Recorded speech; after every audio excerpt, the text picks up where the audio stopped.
What's up, people? That Hotep Jesus dude. We back. That Hotep that Hotep that Hotep that Hotep that Hotep that Hotep that Hotep Jesus dude. It's me, Hotep Jesus. Back with a very special presentation today. I'm glad that you could join me. I'm going to learn a lot today. This is a special presentation that includes a series of presentations. You'll check the Patriot Report playlist out for the first video in this series. This is the second video in this series, and there's going to be several more. I'm going to be working through my book, Patriot Report. Some people, well, frankly, they don't like to read, and they prefer video and audio versions of books. And I'm not going to be publishing an audio version of this book because I simply don't have time, because I'm working on my fourth and fifth book currently. But if you guys want to jump ahead and follow along and get some notes, Patriot Report, the link is in the description box below. The Patriot Report, Unmasking the Conspiracy of Money and War. I wanted people in this book to ask themselves a question. Would you rather be a trader or a king? Would you rather be a merchant or a king? It's a question I'd like you to answer in the chat. Would you rather be the king or would you rather be the merchant? Go ahead and pop that in the chat. You know, over the course of my years, I've spent a great deal of time studying the conspiracy theories, the conspiracy facts, the conspiracies, etc. So when I put this document together, I hold on a second.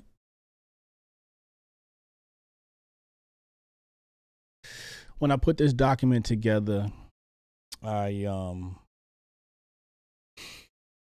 wanted to put it out in such a way where things could not be refuted and people can't say, oh, this is just conspiracy theory. And nah, I'm going to give you primary sources.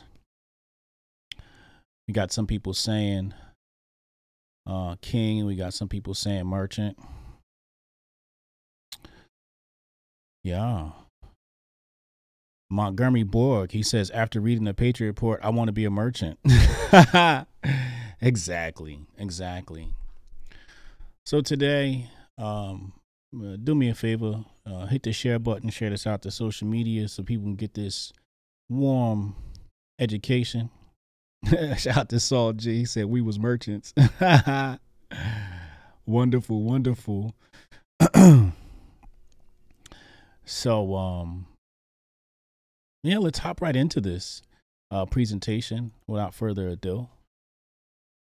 Let me just make sure I have, okay, yeah, we're all good to go here.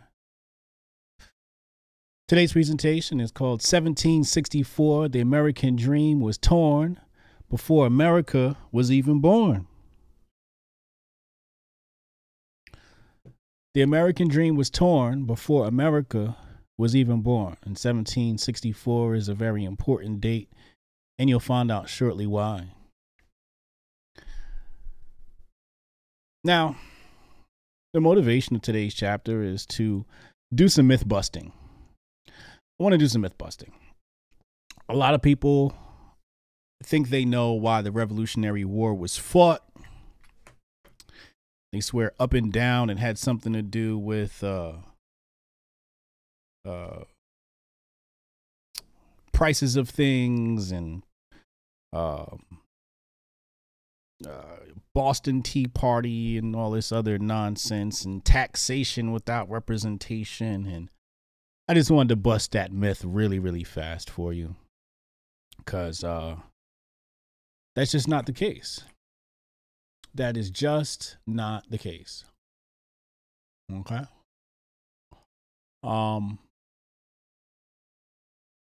So let's hop right into this wonderful presentation I have for you today. 1764, the American dream was torn before America was even born. So let's go to primary sources, right? We don't fool around. We don't mess around. We go to primary sources, or as close to primary sources as possible. So today's primary source, we have none other than Mr. Benjamin Franklin. So what did Mr. Benjamin Franklin say, as documented in my book, The Patriot Report? He says, the colonies would gladly have borne a little tax on tea and other matters had it not been that England took away from the colonies their money, which created unemployment and dissatisfaction. Let's see what revised history. You know, people always talk about like, oh, there's a problem with misinformation today, misinformation. Well, let's take a look at this so-called information. So this is Wikipedia. If you search up Currency Act, here's what Wikipedia says about the Currency Act. It says the consensus view among modern economic historians and economists is that the debts by colonists to British merchants were not a major cause of the revolution. Okay. That's fair. In 1995, a random survey of 178 members of the Economic History Association found that 92% of economists and 74% of historians disagreed with the statement. The debts owed by colonists to the British merchants and other private citizens constituted one of the most powerful causes leading to the revolution. I actually agree. The problem is they're not hitting on what was the real cause. They're not hitting on what the real cost was. But they do say the debts owed by colonists to British merchants and other private citizens constituted one of the most powerful causes leading to the revolution. Now, the thing about misinformation is sometimes it can just guide you off in one direction, but they don't tell you the truth, right? They don't tell you the whole truth. So let's go back to the primary source and let's find out what the real reason was. Mr. Benjamin Franklin says the refusal of King George to allow the colonies to operate an honest money system, which freed the ordinary money man from the clutches of the money manipulators, was probably the prime cause of the revolution.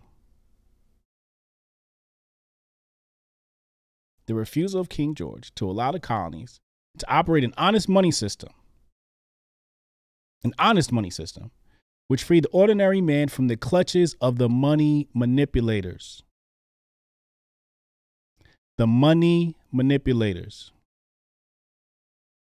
You see, the problems we have today were the problems they had back then. Money manipulators.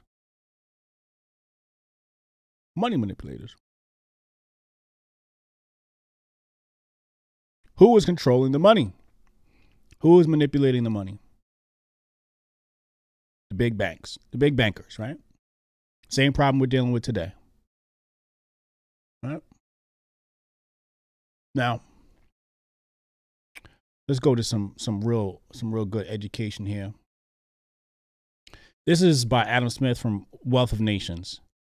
Strongly recommend you read this wonderful book. It's pretty long, but you should work your way through it. In Wealth of Nations, he says, the government of Pennsylvania, without amassing any treasure, invented a method of lending, not money indeed, but was equivalent to money. Now, let me pause right there, because a lot of people don't understand money. You have a lot of people who complain about fiat currency. And fiat currency isn't exactly the problem. What we have is poorly managed fiat currency or manipulated fiat currency. It's not an honest money system. Fiat is supposed to make the exchange of things easier. Fiat is supposed to store value. It's supposed to be a method of exchange, means of exchange, or store value. Inside these Beat headphones, right? I use money to buy these, right? $125 or whatever these things cost, right? Fair. So let's say they cost $100 and I had, $1,000. There's 10 beats stored in that $1,000, right? So it's storing some sort of value, whatever it is that you purchase. That's what money is. Let's go back to the presentation. So once again, they said they invented a method of lending, not money, indeed, but was equivalent to money. So it's not money. So he's trying to let you know, hey, this is money, but it ain't money like you might think of it. To its subjects, by advancing to private people at interest and upon land security to double the value.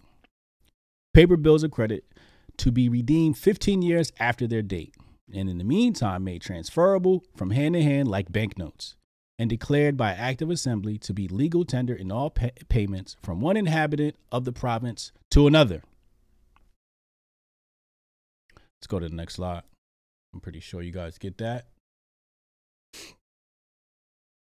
Adam Smith continues and he says, the success of an expedient of this kind must have depended upon three different circumstances. Now pay attention here. It's very important to understand money. He said, first, upon the demand for some other instrument of commerce besides gold and silver. It's just not efficient to carry around a wagon full of gold when you're trying to make a purchase for a large plot of land. That's why gold and coinage. Imagine if we didn't have dollar bills. Imagine if you had to pay for everything with the coinage we had. It'd be lugging around, pockets full of change and barrels of change to make transactions, So that's what's happening here. It's like, this is a better means of exchange. He says, or upon the demand for such a quantity of consumable stock. You guys are familiar with stocks, right? As could not be had without sending abroad the greater part of their gold and silver money in order to purchase it. Now, that's a very important part right there. That's a very important part, because if you want to exchange things with people overseas, let's remove the fact that gold and silver is very clunky. The thing about gold and silver is they have an inherent value. This paper money, at its very construction, has very little value. It's just paper, right? Set fire to it, it's gone, right? Poof, in the thin air. So you'd rather use that to trade overseas because there's a store of value and the people you're trading with can use that to redeem land and exchange other resources here in America with this paper money. But what you don't want is you don't want to bankrupt your nation by sending your gold overseas.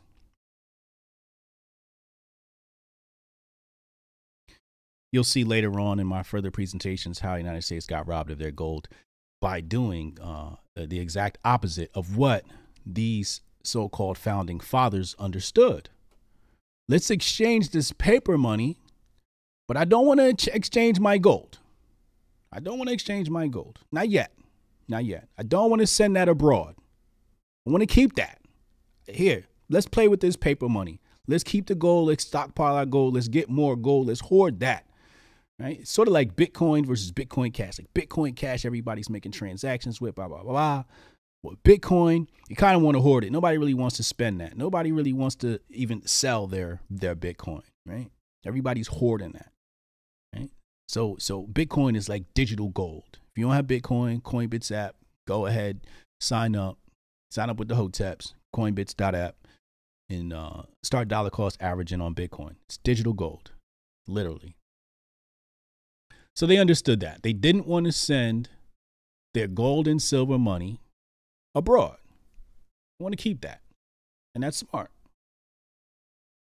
Adam Smith continues and he says, secondly, upon the credit of the government, which made use of this expedient. So what it's basically saying is the government had good credit. You could count on the government not to screw you over in your financial exchanges, unlike the one we have today. We're in debt, right? They always talk about, the national debt. The national debt, right? $1 trillion. Okay. And he continues and he says, thirdly, upon the moderation with which it was used.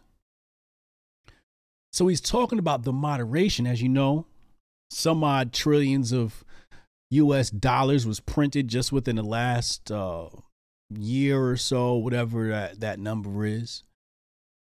But trillions of dollars just printed just within the last 12 months. So that's not moderation. It hasn't been moderation for a very long time. And as we work through these presentations that I have coming within the next few weeks, which I'll roll out over, for the course of days over the next few weeks, we'll see. We'll track this whole money thing. I'm going to lay it all out for you, but I wanted to start at the beginning. But they said the whole value of paper bills of credit never exceeding that of gold and silver, which would have been necessary for carrying on their circulation had there been no paper bills of credit. Again, understanding, look, let's trade this paper money, but let's keep this gold and silver. Also, let's not create more paper bills than we have in gold, just in case people want to redeem and their notes. Just in case we can't make good on the land, at least we can say, hey, look, we got this gold and we got this silver. Sorry we couldn't make good on the first promise, but at least you got the same amount back you could redeem in gold and silver. And that's what gave the money the strength. In order to have sound money, you need trust. In order to have sound money, you need trust. And that's what these colonists understood. This is what the founding fathers of Pennsylvania understood. You got to have trust. Hold on, let me check on the chat. Fudge Mayo, thank you. He says, must read The Creature of Jekyll Island. By the way, we are not crayons, Hotep and Bill. Let's enlighten man, know thyself, buy silver moon money. Yeah, so The Creature of Jekyll Island. I'm glad he brought that up. I cover that in my book, but I cover it in a different way than most other documents. But again, still a very strong piece of literature there. Yes, please go ahead. Coinbits app, coinbitsapp.com, coinbits.app. Also, subscribe. If you're not subscribed to this channel, please hit subscribe. Hit the subscribe button right now. Please and thank you. Tomorrow night, I'll be back with Wendy Yo talking relationships at 10 p.m. Eastern time. And Thursday, Hotep's been told you at 8 p.m. Let's get back to the presentation.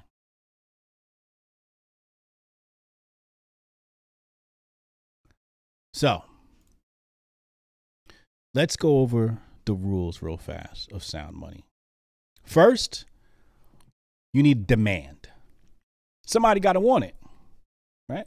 You need demand. It's right here. It says demand, right? See it right here? Demand. Okay. Cool. Now, go to the next slide. Secondly, you need good credit. Again, that comes back to trust. Secondly and thirdly, all, good credit and moderation are basically having to do with trust. You're building trust. You're building credibility for your money. So let's see what happens when you don't do this. New England was not like Pennsylvania. Due to King George's War, New England experienced a compound annual rate of 24.3% increase in the money supply to finance their involvement in the war. Compare this to Pennsylvania.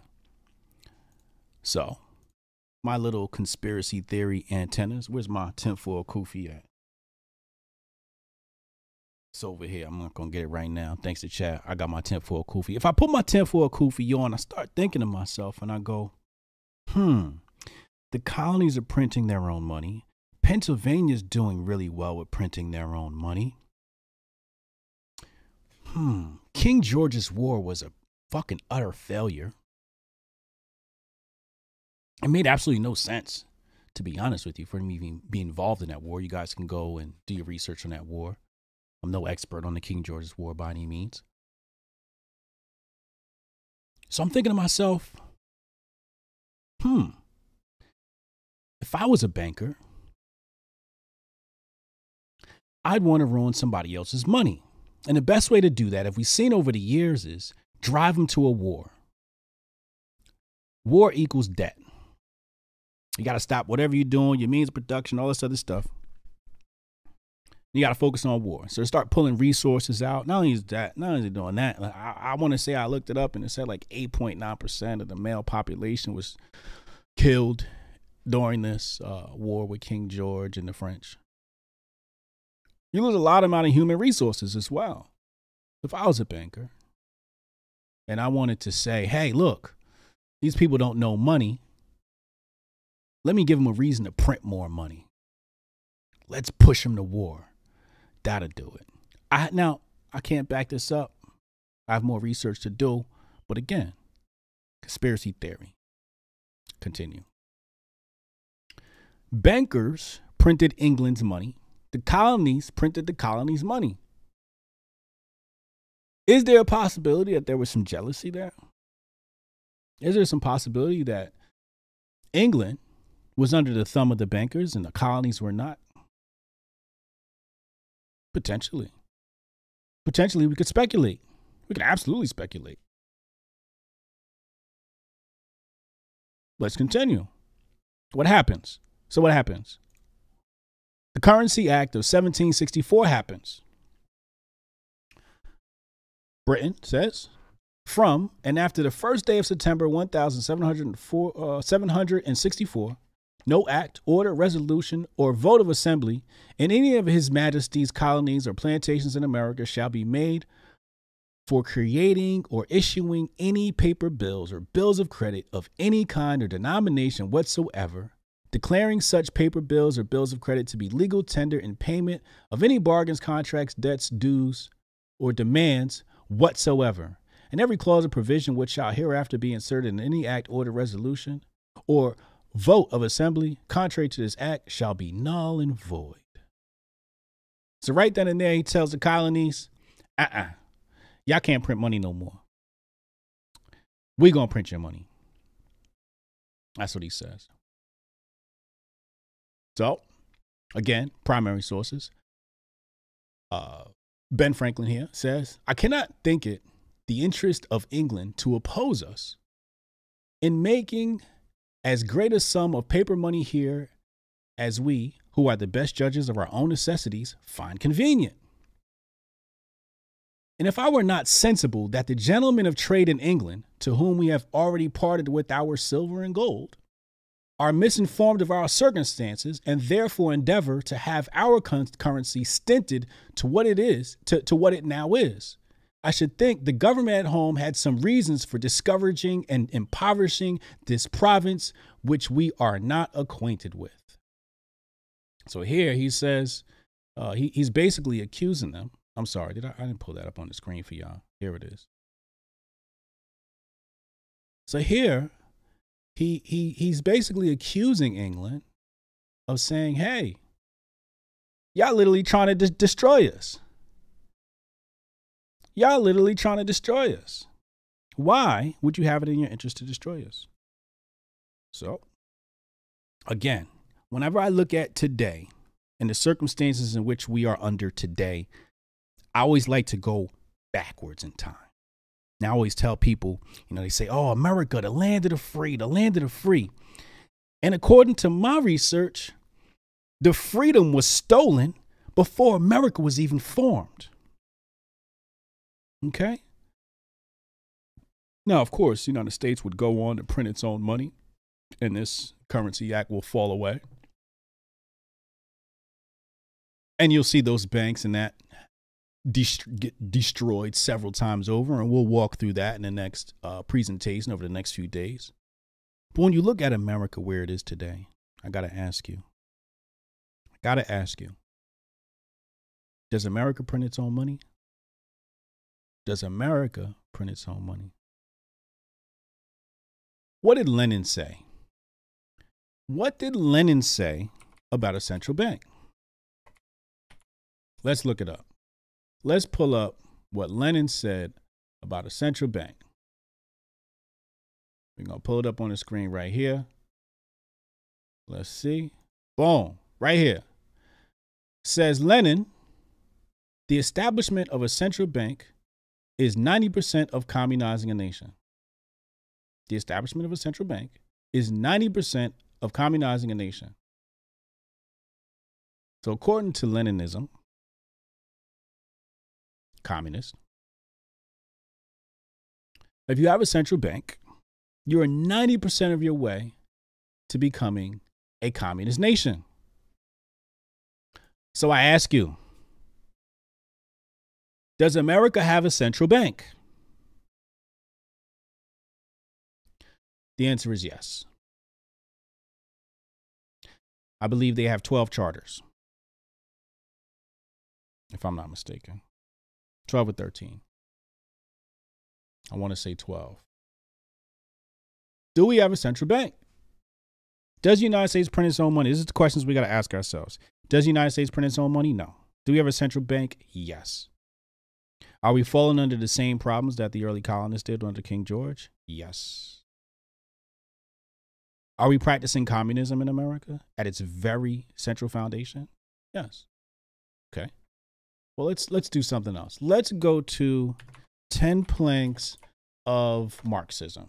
Let's look up the 10 planks of Marxism, and let's see what they say. I'm going to show you guys something. Look at this. Pull this up on the screen. Let me adjust this so you guys can. I want you to see this. I want you all to see this. Okay. Here we go. Everybody see that? Wonderful. Karl Marx's 10 planks to seize power and destroy freedom. Okay, I'm not going to go through all of them. I just want you to pay attention number 5 and number 6 and the words that are here. You'll see. Centralization. Centralization of credit in the hands of the state by means of a national bank with state capital and an exclusive monopoly. So I ask you, is that not the system we are currently under? Does our current money system fall under number 5? The answer is yes. Okay. Here we have another one. It says centralization again. It says centralization of the means of communication and transport in the hands of the state. Do we have that here in the United States? The answer is yes. And I'll show you.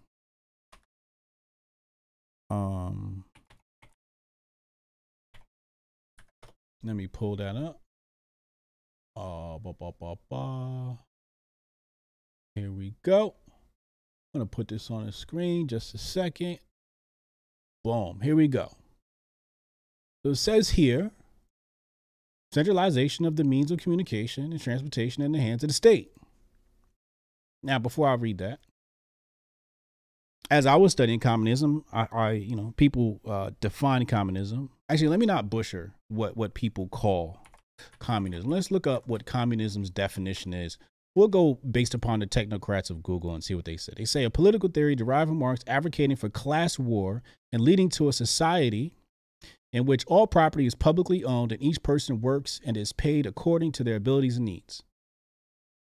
Okay? Now, I'm here to tell you that's a lie. That's called a cover-up, okay?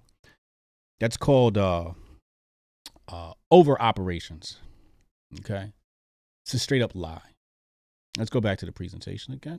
Go back to the screen here. It says, in the U.S., communication and transportation are controlled and regulated by the FCC, Federal Communications Commission, established by the Communications Act of 1934, and the Department of Transportation and Interstate Commission, established by Congress in 1847, and the Federal Aviation, FAA, we're familiar with that, Southwest, right? As well as Executive Orders 11490, 1099, not to mention various state bureaucracies and regulations. There is also a federal postal monopoly, Amtrak, and Conrail, outright socialist government-owned enterprises. Instead of a free market private enterprise in these important industries, these fields in America are semi-cartelized through the government's regulatory industrial complex. This is on laissez-fairrepublic.com/10planks.html. if you want to go look that up for yourself. And I'm not going to go through the 10 planks. I just wanted to show you what I saw there under centralization. Jabari Allen, $10 super chat. Thank you. He said, hey, HA, did you ever check out the Our Child movie on Tube made in the 20s? They admit in the movie that Napoleon lost his war because they pulled a loan. Yes, I'm very familiar with that. And in fact, I cover the people who financed Germany in my book, and we'll eventually get to that too in my future presentations. So coming back to my premise here, centralization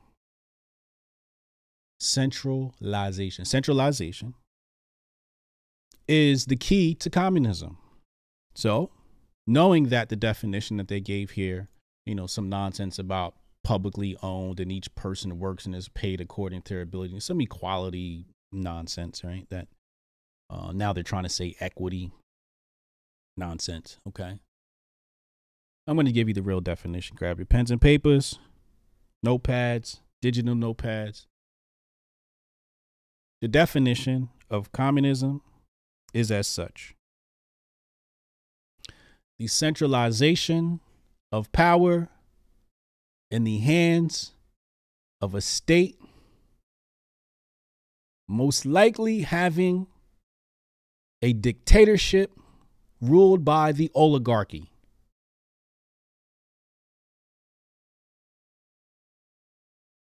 I repeat, the definition of communism is the centralization of power within the hands of the state, most likely a dictatorship run by the oligarchy, run by the oligarchs.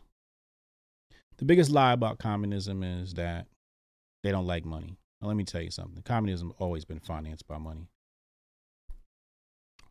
Wall Street financed the Russian Revolution. I repeat, Wall Street financed the Russian Revolution. And we'll go over that in future presentations as well.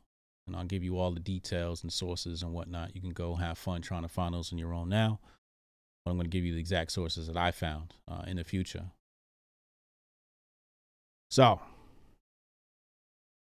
when we take a look at our beloved United States, and we take a look at our beloved money, does it follow the rules set out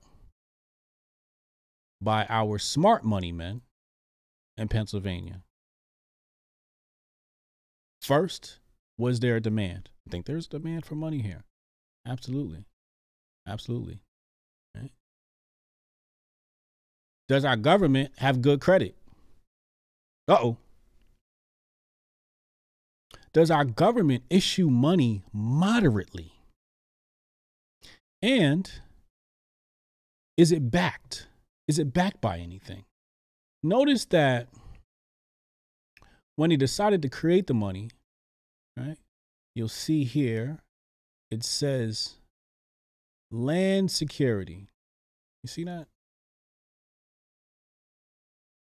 It says land security. And that wasn't a new concept. That wasn't a new concept. In my previous presentation, I spoke about John Law and how he tried to go to the royal family of Scotland and tell them to issue a currency that would be backed by land. So it's not a new concept, but it is a sound concept because at least your money is backed by something. Okay. The other thing I want to point out is another word he uses, right? Again, I wanted to go back to credit. Just credit, right?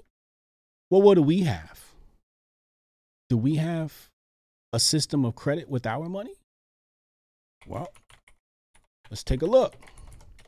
Let's take a look at our money. What does our money say? Many of you should be familiar with this. If not, I'll be wholly disappointed. Let's pull this up on the screen here. So I'll blow this up so you can see it.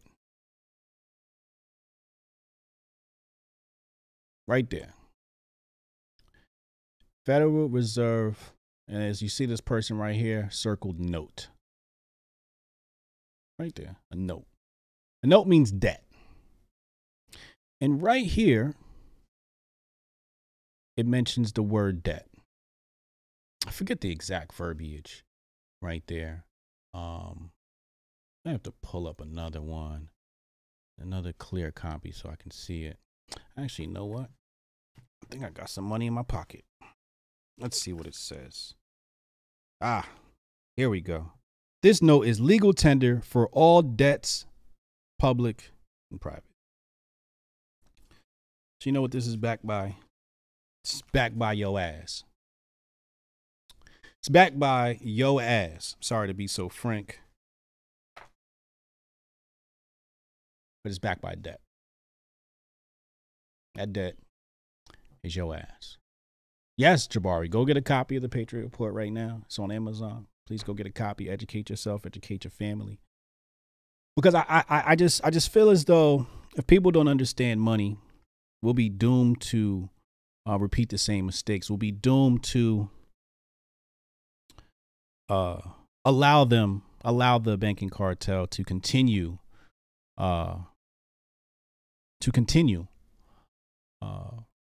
their rape of our labor. Because that's really what it is, right? Shout out to Maher over Coinbits who put this across my desk, but this dollar bill here, right? Okay. Somebody had to work for this, right? So inside this bill is your labor, is your time, is your energy. Okay? Now, when this dollar bill,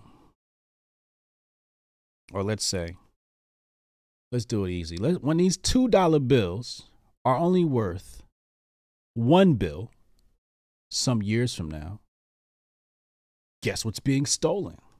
Your labor. You worked for $2. You put it in the bank. You came back years from now and only $1 was there. They stole your labor from you. Brian, there's no audio version of the book. I'm doing presentations on it. So enjoy the presentation and get you a book. I'm not going to be doing an audio version on this. Yeah. 1950, they had redeemable money. Yeah, absolutely. I think Nixon was the last president to outlaw gold. But again, so that's what it is, right? So that's what it is. They're stealing our labor. They're stealing our time. So, Bitcoin, right? Got a lot of people, oh, Bitcoin, fake money, da-da-da. All right, no problem. You know the dumbest argument I've heard about Bitcoin, since we're on a topic of sound money, you know the dumbest argument I've heard? Somebody said, oh, what are you going to do when an EMP hits? Electromagnetic pulse. Takes out all electronic equipment. That's like the epitome of midwit, small brains.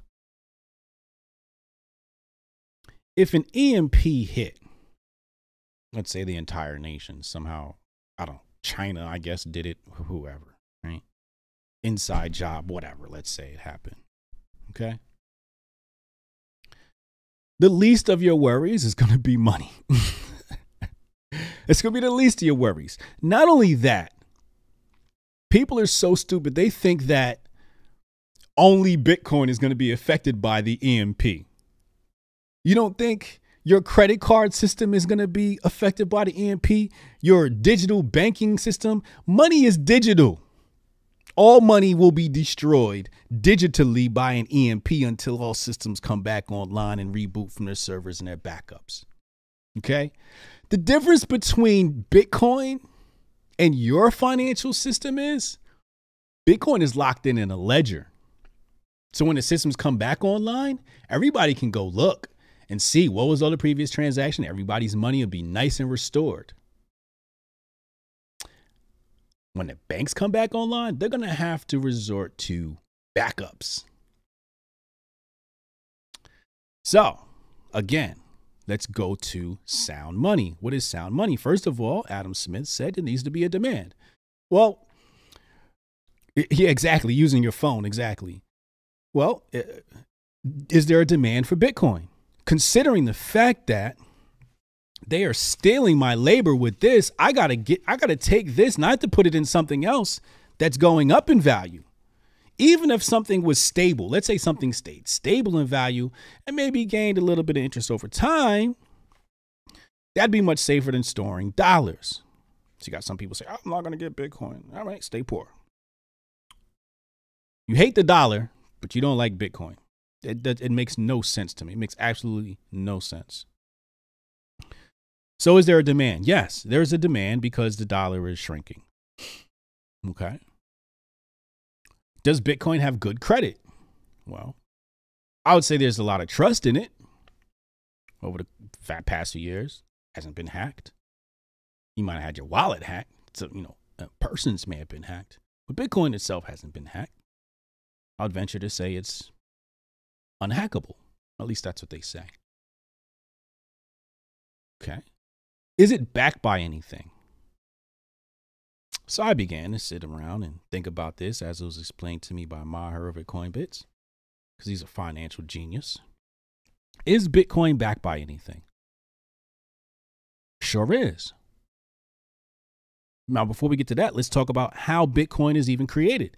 Bitcoin is so-called mined. Well, what does this mining use to generate the Bitcoins? Energy. Where is it drawing energy from? The earth. So Bitcoin is backed by the earth. Okay.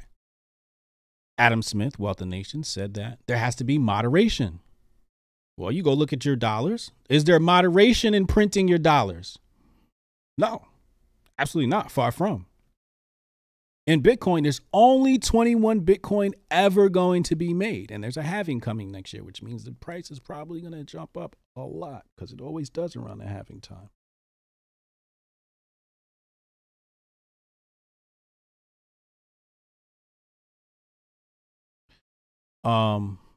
Shout out to Halima texting me right now in regards to something Bitcoin related. Where was I? 21 million. So when I explain to people, they say, I don't get Bitcoin. It's not much to get. I just simply ask them, is there moderation in the printing of your money? No. Well, there's only going to be 21 Bitcoin ever made. Oh, really? Yeah. What else is there to get? I mean, obviously, there's a lot more to it. Obviously. Somebody asked, what are the computers doing to mine it? Okay, I'll answer that question. So the way Bitcoin works is, I guess the best way to explain it is sort of like a lottery. So there's a math problem that has to be solved. And the computers are using power to do multiple calculations to guess the answer to this math problem. The first one to guess the right answer wins that block. They win that Bitcoin. 1 Bitcoin. Boom, pops out. It's like a lottery, right? So that's why you have people, they have these huge mining farms, because if you have a whole bunch of graphics cards doing calculations, whoever has more graphics cards basically has more lottery tickets, right? If you got one little graphics card and the guy down the street, or if you have one lottery ticket and the guy down the street bought 1,000 tickets of lottery tickets, well, guess who's probably going to win the lottery before the other person? He's a higher probability to win the lottery than you do. And that's how Bitcoin works. Okay. Bitcoin is the same way, except it's solving math problems, and it's trying to solve these math problems. Whoever solves a math problem first wins the Bitcoin. Yes, John B. John B says it's a hashing system. Yeah, I just wanted to dumb it down for people who don't understand. We have some people who don't understand Bitcoin here, so I want to explain it for the people who don't understand Bitcoin. He asked the question. I just want to make it as simple as possible, and that's the best way I love to explain it. And that's what the computers are doing to mine it. They're solving problems. And apparently Satoshi created this great system. The NSA did create the SHA-256 algorithm. So I would not deny that. And the SHA-256 is what Bitcoin runs off of. That's one of the protocols. or algorithms, I should say. Thank you, Samson. So now you understand Bitcoin, more than your best friends, right? You understand it more than your best friends, your mama, your daddy. Now you can go take this information, go study a little bit more, and buy some, right? Coinbits.app. I am a investor in Coinbits.app. I'm a part owner. I have equity in the company. Coinbits.app. So when you buy Bitcoin from us, you're not supporting the oligarchs and wherever else you can buy Bitcoin from. I'm not going to mention the competition, but you can buy it and the Hoteps will benefit.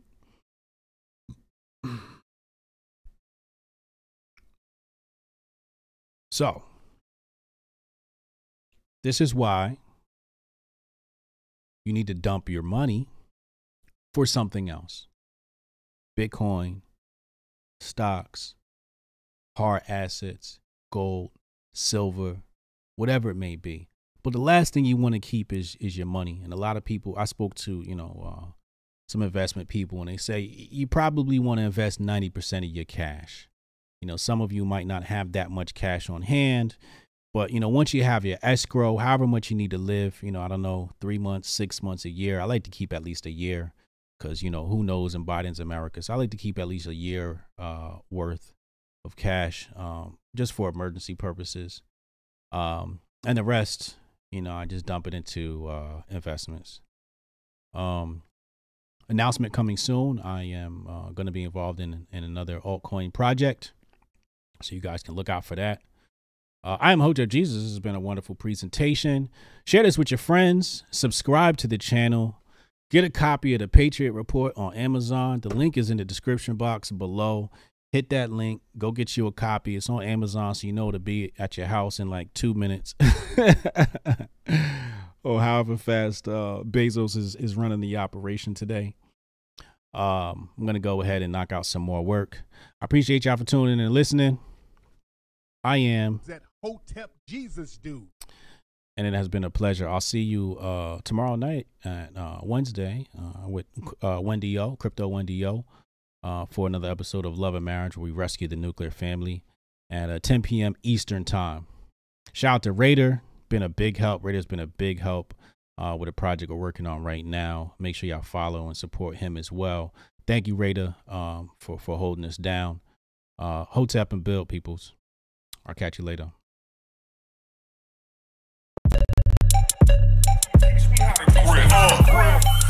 Save the date if you not fake. HJ got a plate and a hot take. They gon' get you moving right. These goofy types keeping unks goofy tight. Look, let's get it lit like a Lucy, aight? Show the world what we can build when the crew unite. And while these frauds out finessing your protests, I'm in the gulags playing chess with the Hoteps.